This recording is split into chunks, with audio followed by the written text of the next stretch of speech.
Welcome to the Travel Squad podcast, where adventure meets inspiration. We're your hosts. I'm Brittany. I'm Kim. And I'm Jamal. Together we explore international destinations, hike epic national parks, and share unforgettable travel experiences with you, one passport stamp at a time. Our mission is to inspire you to travel by showing you how you can make it work no matter your budget, schedule, or experience level. We bring you along so that you can laugh, get excited, and start planning your own trip. So grab your ticket and your passport. And don't forget your travel insurance. And get ready to embark on a new adventure with us around the globe. Hey, Squaddies. Hey. Hello, hello. Travel Squad Podcast is back with Just a Tip, a new Friday mini episode series where we give you quick travel stories, hacks, and recommendations to set you off into your weekend right. Today, we're sharing with you guys our 3 current top bucket list trip destinations that we want to take. Yeah, I'm so excited for this episode because this is a request that we actually get a lot, is to talk about some of our bucket list destinations and trips that we have. And so we thought this would be a perfect opportunity to talk about 3. So one of our top bucket list destinations is New Zealand. And as a nature lover, New Zealand just calls to me and has been on my bucket list and our bucket list for such a long time. I remember we were walking on the beach in San Jose, Costa Rica, and you were like, where do you want to go next? And it started with 1, 2, I think you said, what are your top 3? And then the list just kept going and going and going. But one of the first ones you mentioned was New Zealand. And I know the nature there is beautiful. So many people rave about this tiny little island country. So, Brittany, what is it about New Zealand that you're really drawn to? Well, I just see all of the pictures of the natural beauty. I mean, it has so much to offer. Like, there's 2 islands. I, of course, want to go to both islands, but more particularly, me personally, I'm drawn more to the southern island because of they have like a national park with golden beaches. They have the fjords that have been carved by ancient glaciers. There's a ton of wildlife in New Zealand, like you can see dolphins, seals, and specific birds to New Zealand. So that's why I really want to go there. It's like a hiker's paradise. You know, I love hiking. You know, I love travel, adventure. So I just feel like it just really calls to me. And hopefully this really inspires both you and Jamal to jump on the board for it to be one of our next squad trips. I honestly did not know that New Zealand had 2 islands. 2 islands, a north and a south. Well, obviously there's more than 2, but those are the 2 main ones, of course. Wow. I am learning something new today. I'm glad that we can educate you a little bit about New Zealand. Jamal, why don't you tell us where New Zealand is? So New Zealand is located in the southwestern Pacific Ocean. It's going to be southeast of Australia, and it consists, like we were talking about 2 main islands, the north and the south, along with numerous smaller islands. Of course, those smaller islands would be nice to go to, but you're really going to be focusing when you go on this trip to the north and the south. It has all the main national parks, wildlife viewings, fjords, everything you want to do, beaches, going to be on those main islands. Yeah, there's 13 national parks in New Zealand. I mean, I don't think I could go to all 13 in one trip, but, you know, that's a lot of ground to cover. Once we hit all of the national parks off in the U.S., I think we're going to like have to keep doing them all for all the countries. But Kim, for you, I think, you know, New Zealand is also known for its wine. Oh, yes, it is. That is true. It's very well known for its wine. It's also very well known for good-looking men. Ooh, you are looking for a husband. Something else I do know about New Zealand, too, is that because it is so nature-focused and outdoors, it's very outdoor-driven, the internet connection is quite poor. Not that you need phones or internet or whatnot, but that's something that I always hear from people coming back is that you get to unplug a lot in New Zealand, which I love. Yeah, I didn't really realize that because you would think that, I mean, I guess it makes sense because it's so outdoorsy, but also there are some main cities in New Zealand, so it's kind of interesting to hear that. But I do like that. Like when we were in Havasupai Falls, it was nice to disconnect for a few days, and being surrounded by some New Zealand beauty, I think that would be amazing. All kinds of New Zealand beauty. I love white wine. I know, Kim, you're more of a red wine drinker. Well, my palate's actually changing. I am starting to like white wine a lot more. And there's a region in New Zealand that is known for its Sauvignon Blanc. So that's like right up our alley then.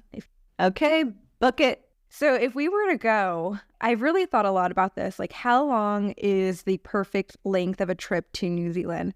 And I feel like it takes so long to get over there, especially from the US, that we would probably need a full 2, possibly even 3 weeks to fully appreciate it, especially if you're going to do both islands. If you're going to do one island, maybe not the full 3 weeks, but you never know. My thought has always been, since it is so close to Australia, how do you go all that way and not go to Australia as well? You know, that's a very good point, but I feel like Australia is so huge. You need its own trip to just like fully dive into Australia. If you're going to do like a little bit of Australia, a little bit of New Zealand, and say to yourself, I'm probably going to come back, then yeah, I wholeheartedly agree with you, Kim. It's like, you're there. How are you not supposed to go to Australia? But I mean, if you really want to fully explore, I think the time frame that Brittany said is right. It's almost like Italy. You know, Italy is a multi-time visit country because there's just so many regions, so many different things to do and see. You can't do it all at once. Or if you can, make it 2 to 3 weeks long, like Brittany's saying. Yeah, that's true. And the best time of year to visit New Zealand, if you're going hiking or for, you know, the outdoor adventure, you're probably going to want to go December through February because it's south of the equator. Their summer is our winter. So that's about Ooh, that's nice. Yeah. So it's like, Kim, you can escape from the Austin cold and just enjoy New Zealand summer. But they also have winter activities as well, don't they? Yeah. I mean, it does snow there. You can go skiing, snowboarding. Maybe we can go try our cross-country skiing again. Yeah, let's give it another go at it. Did you know that there's a lot of geysers, natural hot springs, bubbling mud pools in the North Island? I had no idea. And in fact, when we were in Yellowstone, I remember Jamal saying this is where the majority of the geysers in the world are located. So it's like 80 to 90% of the geysers in the world, if I remember the stat correctly. Now that you're putting me on the spot with that one, Kim, is actually going to be in Yellowstone. And the rest of them, of course, that 20 some odd percent or whatever it is, spread out throughout the world. But New Zealand has a good majority of them themselves. Wow, you're really selling this one, Brittany. Are you trying to add this one for 2025? Maybe. And they have city and beaches, which also draw an appeal to you too. Oh, I'm hooked. Forget about my suggestion on this episode this week. It's New Zealand. Think you know the Brooks Ghost? Think again. Introducing the all-new, better-than-ever Ghost 16. Now with nitrogen-infused cushioning for lightweight, supreme softness that feels good every step, every street, every single day.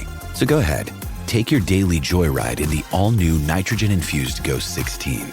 It'll turn your everyday miles into everyday endorphins. Let's run there. Head to brooksrunning.com to learn more. This episode is brought to you by La Quinta by Wyndham. Your work can take you all over the place, like Texas. You've never been, but it's going to be great because you're staying at La Quinta by Wyndham. Their free Bright Side breakfast will give you energy for the day ahead. And after, you can unwind using their free high-speed Wi-Fi. Tonight, La Quinta. Tomorrow, you shine. Book your stay today at lq.com.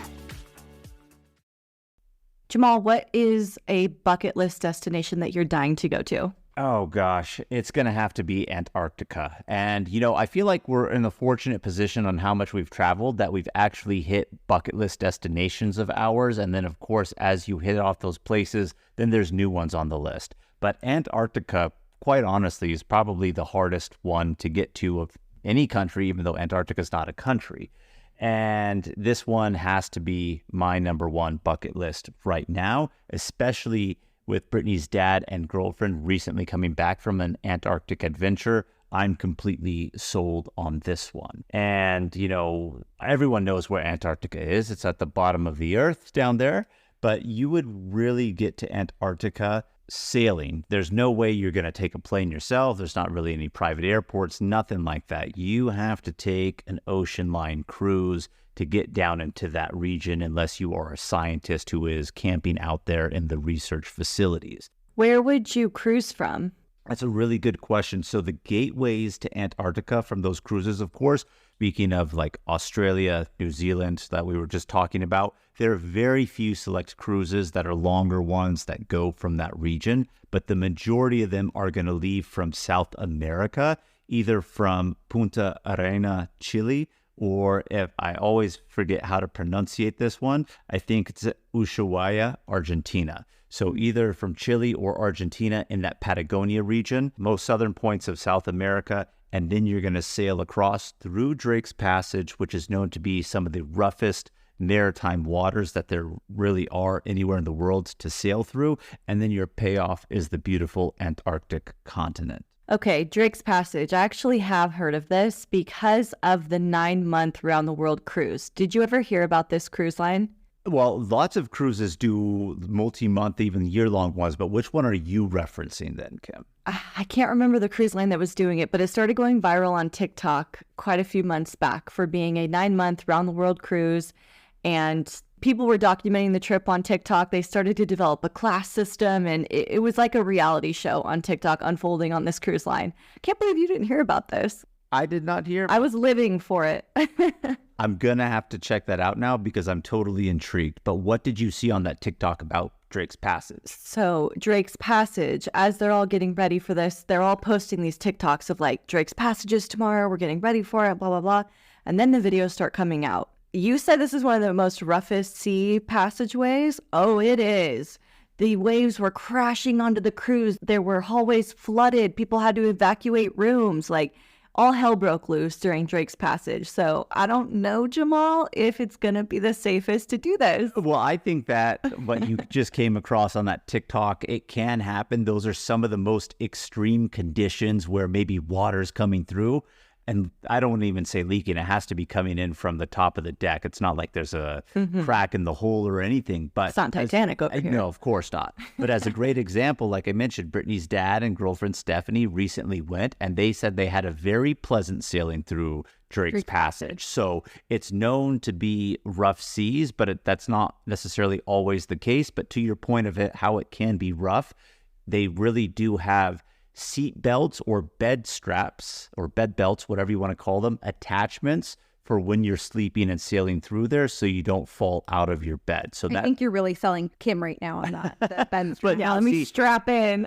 Well, I mean, she said she knew about it. We're kind of talking about it, but the payoff is Antarctica. You're going to get there. You're going to see when you're in Antarctica by the continent and the islands, really clear, smooth, icy waters with your icebergs. You're going to see sea life. You're going to see whales, penguins, birds, all sorts of things. And how exciting is it going to be to say you're laying eyes and stepping on some place on Earth that most people will never, ever see in their lives? You know, lots of people go to Italy. Lots of people go to New Zealand, for that matter. Just talking about New Zealand. But how many people can say they've been to Antarctica? And that's really kind of like the payoff.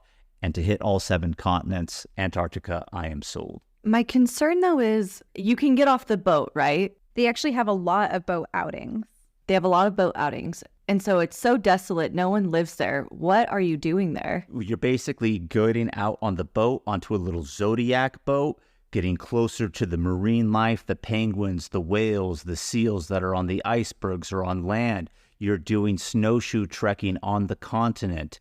You're just wildlife seeing. Lots of stuff to really do out there. And a lot of cruise ships that go out there, believe it or not, actually have research teams that are on the ship when you go to Antarctica. So they even have classes and lectures on the ship and cruise that give you all sorts of education, history, this and that. So it is really a learning, sightseeing experience in a very desolate region of the world. And you're not just stuck on the ship. You are going out and exploring and just appreciating the unique desolateness that is Antarctica. Interesting. And the best time to go to Antarctica will depend on what you're hoping to get from the trip. November is really great for the photography and snowshoeing that I was mentioning earlier, Kim, but December to February has more favorable weather and clear ice conditions, which make the cruises and trips a lot easier and less likely to have cancellations of taking those Zodiac boats out and getting onto land. And I am really excited to possibly do a polar plunge. Have you heard of that, Kim? I've heard of a polar plunge, Brittany, and I am not surprised that you want to do it. I mean, it's good for you, so you should join in too. But yes, they actually allow you to jump in, and usually you have kind of like a buoy attached to you, and then so like if you try to swim away, they like pull you back, so you can't go far. In your swimsuit? Yeah, I think you can do it in your swimsuit. Well, yeah, it is supposed to be in a swimsuit. I don't think they put you in a wetsuit. Or anything. But I mean, amazing. Polar plunge, kayaking, Zodiac boat, stepping foot on Antarctica, and learning about the research that goes on there. Sign me up. Okay, we'll add that one on to 2030. So, Kim, I know that you love ruins. So I am assuming your bucket list destination is going to be somewhere based on that. You would be right, Brittany. Y'all know I love me some ancient ruins. They really just get me going. And I think the number one place in the world to see ancient ruins is Egypt. You know, I'm not the history buff of the group here, but I would argue to say that these are some of the oldest, if not the oldest, ancient ruins you can actively go see as a tourist. Would I be accurate in that, Jamal? That's actually a really great question. I'll have to check my history clock to confirm, but I think you are very correct in your assumption that these are some of the oldest. There's actually challenging theories to say that the pyramids are even older than what they claim they are. So there's that too. And that's just the thing. It's a mind-boggling experience because, you know, how the pyramids were built is still unconfirmed. Was it aliens? Was it ancient Egyptians? Was it something else? Was it something long before? We don't really know, right? And so I need to see it to believe it. I need to touch it. I need to ride a camel in front of it. Well, I think that's what makes it even more exciting is not even how did ancient cultures actually build them, but if you really think about the fact that these stones are not anywhere near the areas in which they're built and they had to be moved hundreds of miles to even get there to where they built them, that's even more intense to think, where's the quarry where they cut these stones? How did they even get them there? Then let alone build it. It's that whole mystery that makes it even more exciting. And it's still so intact, pointing like a beautiful pyramid. They're still excavating Egyptian tombs. Even to this day, they're actively finding artifacts and tombs, which is just crazy to me to see, and I need to see it in real life. The pyramids are obviously the highlight. It is one of the 7 wonders of the ancient world, but the pyramids are not the only ruins in Egypt. There are tons of other temples. The Luxor Temple is one that has massive statues of old ancient Egyptians and areas that you can walk through. And there's a ton of other temples and pyramids and ruins all along the way. Have you ever seen a mummy, Kim? Not in real life? In a movie? We actually saw a mummy in a museum, actually in Italy at the Vatican. And to see like the wrappings, and then you could actually see where body fluid leaked out and stained. Whoa. Sarcophagus. Yeah, the sarcophagus. It was really interesting. And once I saw that, I was like, I really need to make my way to Egypt even more. Like, I know that the temples, the pyramids, but just seeing all of that history and just seeing that type of like culture is so interesting to me. And I think it would be the perfect place to go. I know in winter is when I would like to go. I don't know about you. Yes. Best time of year to go, winter. I've actually joined a Facebook group for travel planning to Egypt, and a lot of people are asking questions in there right now, like what to pack, what are the essentials, all this stuff. And everyone is having very funny answers in the comments about don't go right now because it's summer right now. Do not go. People are asking what to pack and they're like, don't do it. So it's hot and humid in the summer, which is why we don't recommend going in summer. If that doesn't bother you, you like the heat, then feel free. Probably have less crowds of tourists. If you don't want the heat as much, definitely go more in the winter months, but you can probably expect a little bit higher of tourist season during that time.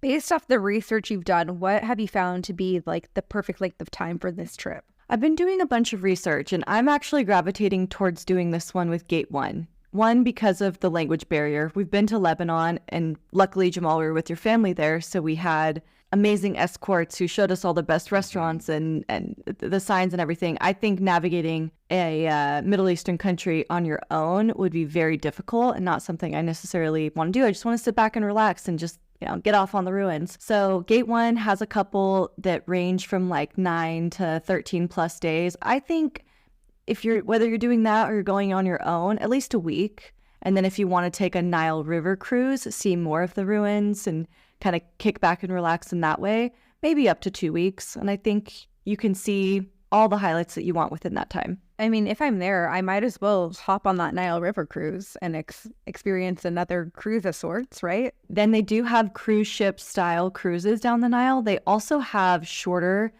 ones where you can almost take like a sailboat and go from destination to destination down the Nile River, which would also be pretty cool, but you're not staying on that boat. Egypt is, most people probably know somewhere where it is, right? It is in the northeast corner of Africa. It's bordered by the Mediterranean Sea in the north, the Red Sea in the east, which would also be very cool to see, Libya in the west, Sudan in the south. It also shares a border with Israel and the Gaza Strip. So that right there could maybe dispersuade some people from going, at least right now with some of the conflict going on over there. We've talked to several of our Squatties listeners who were actively taking trips there during this time. And like most things, they say, you know, the media portrays one aspect of things, but while they've been there, they felt very safe. And so that reassured me, because that was something on my mind, like, is now the right time to go, or should I hold off for some future time in the distance? But if a Squatty feels it's good, then it's good enough for me. Well, there you have it, guys. We got 3 bucket list destinations that are on our list: New Zealand, Antarctica, Egypt, and we are hoping to cross these off in the very near future soon and come up with another list of 3 to make those new bucket list destinations. Thank you, Squatty, so much for tuning into Just the Tip. Make sure to subscribe, leave a review, and follow us on all the socials at Travel Squad Podcast. And have fun traveling this weekend. Bye. Bye, Squatties.